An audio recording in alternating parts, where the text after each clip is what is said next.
श्रोता प्रेमियों, मैं राम सागर शास्त्री आप लोगों के समक्ष रखने जा रहा हूं कैकेयी के पूर्व जन्म की कथा।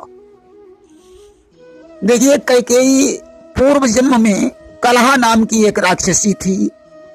एक बार करवीरपुर का विष्णु भक्त ब्राह्मण मंदिर में जागरण करने जा रहा था।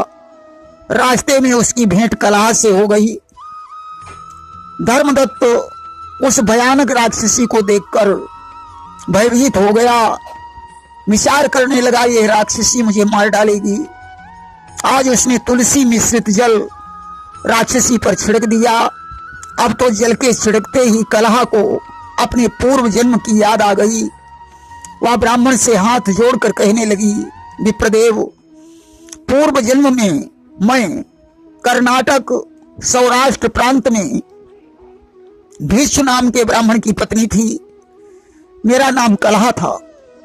मैं रोज अपने पति के साथ झगड़ा किया करती थी। स्वयं तो पूरी पकवान बनाकर खाती थी और ब्राह्मण को रूखा सूखा भोजन पकड़ाती थी।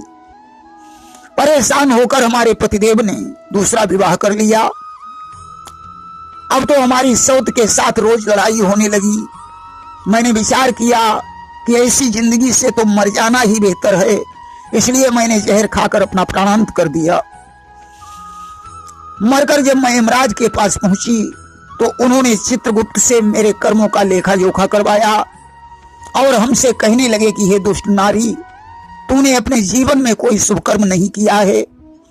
स्त्री को किसी प्रकार के पति का अपमान नहीं करना चाहिए। आत्महत्या से बड़ा कोई पाप नहीं होता। तूने आत्महत्या की है, इसलिए तुझे प्रेत योनि प्राप्त होगी। पति से चुराकर जो नारी किसी वस्तु का भोजन करती है उसे बगुली की योनि प्राप्त होती है।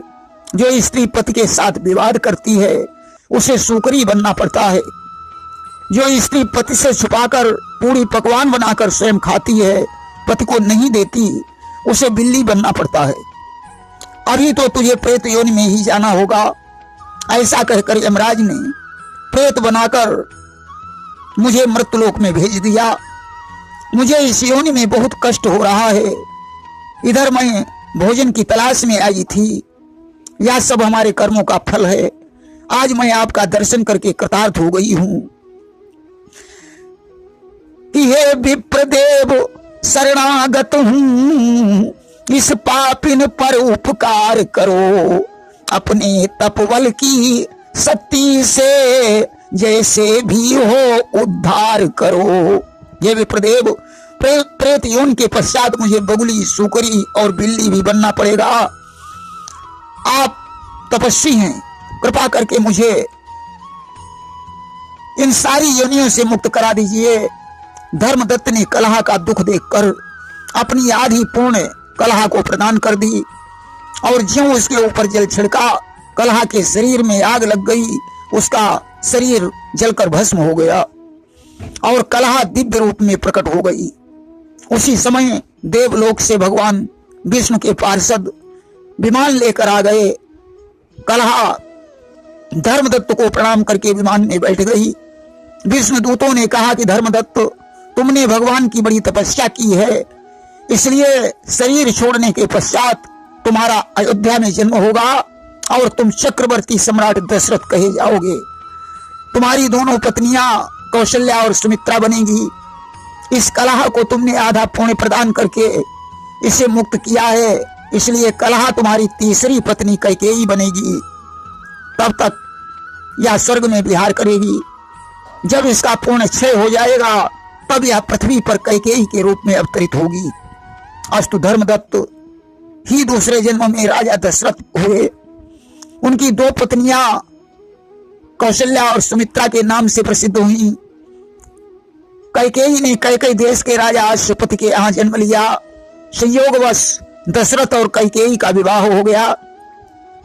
देखिए, इस शरीर से जो भी पाप होता है वह मनुष्य को भोगना पड़ता है कि जो पातक कायाते होई, अब बिना भुगते छूटे नहीं कोई।